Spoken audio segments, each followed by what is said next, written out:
argued that talking is a student's trait, and I would do my best to keep it under control, but I would never be able to cure myself of the habit since my mother talked as much as I did, if not more, and that there's nothing much you can do about inherited traits. In these lines, we can see a very confident, intelligent, and logical Annie Frank. Though young, she was quite strong at mind and heart. She can put forward her points very clearly and in a very logical manner.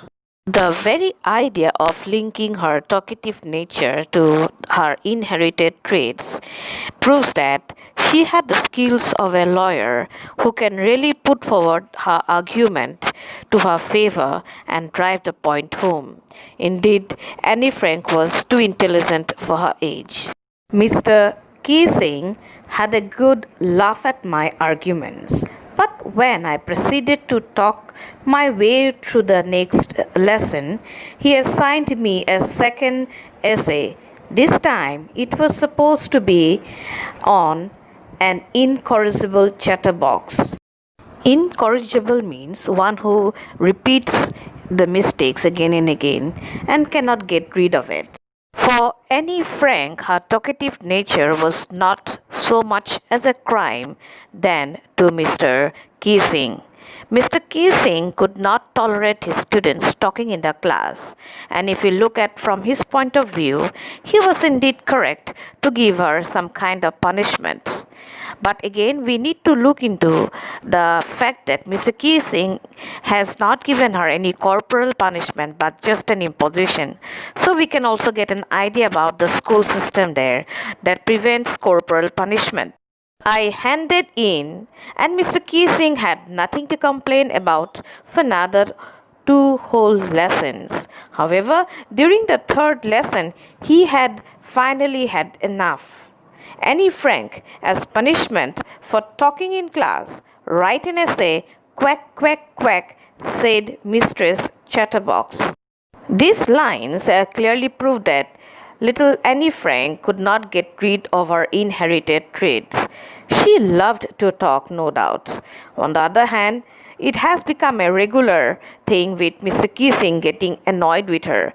When he had finally got so angry, he gave her a very extraordinary essay to be written, and this time in quotation marks, quack, quack, quack, said Mistress Chatterbox. And we can only wonder how Annie Frank dealt with this new essay but still with the same topic. The class roared. I had to laugh too, though I had nearly exhausted the ingenuity on the topic of chatterboxes. It was time to come up with something else, something original.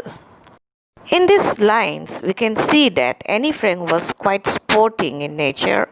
She did not take the essays as a burden. In fact, she wanted to create something original. Though she had lost all the words or all the ideas on writing essays on chatterboxes, but she was not going to give up, and she was thinking of coming up with something different and something better. So this was what Annie Frank was like. She was full of life and she really wanted to prove herself. My friend Zane, who's good at poetry, offered to help me write the essay from beginning to end in verse, and I jumped for joy. Mr. Keesing was trying to play this joke on me with this ridiculous subject, but I had made sure that the joke was on him. These lines reveals that Annie Frank was in no mood of writing another essay on the same topic. But again we see that she was quite spirited when her friend Zane offered to help her and to write the entire essay in verse form. It was really fun for her and it was great excitement. On the other hand, she too wanted Mr. Keesing to learn a lesson because she was not able to feed him into his mind about the topic inherited traits, which she mentioned in the previous essay. So Annie Frank was just like any other little girl. However, she thought differently. She felt that kissing would really need to understand what she meant. I finished my poem and it was beautiful. It was about a mother duck and a father swan with their baby ducklings who were beaten to death by the father because they quacked too much. Luckily, Mr. Keesing took the joke the right way. The poem had a great deeper meaning. The meaning of the poem indirectly puts forward the fact that children are by nature gregarious and talkative, and it is a time that they need to speak up and feel the world around them. But if they were stopped, how would children behave? They would lose their ability to look into the world with new hope. In fact, they would die before they can live their life. Mr. Keesing did understand the meaning of the poem. He must have felt what Annie Frank wanted to tell him or convey to him through the poem. He knew that Annie Frank was right, and that is how Annie Frank had made a mark in the classroom and even in the mind of an elderly or elderly person. The story about the mother duck and the father duck was indeed very emotional and very touching, and the death of the little duckling. He read the poem to the class, adding his own comments, and to several other classes as well. Since then, I haven't been allowed to talk and haven't been assigned any extra homework.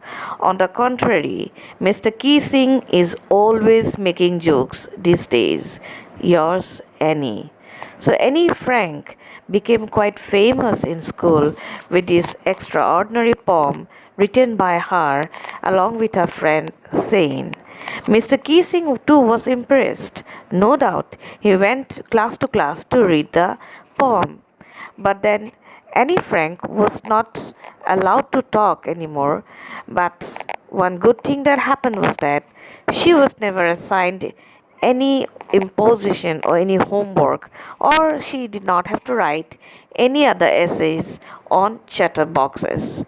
And finally, you can see here that Annie has winded up her letter, yours, Annie, and that's how Annie Frank, she writes her diary, she informs, and she mentions about little things that happen in her life in a very beautiful and simple way.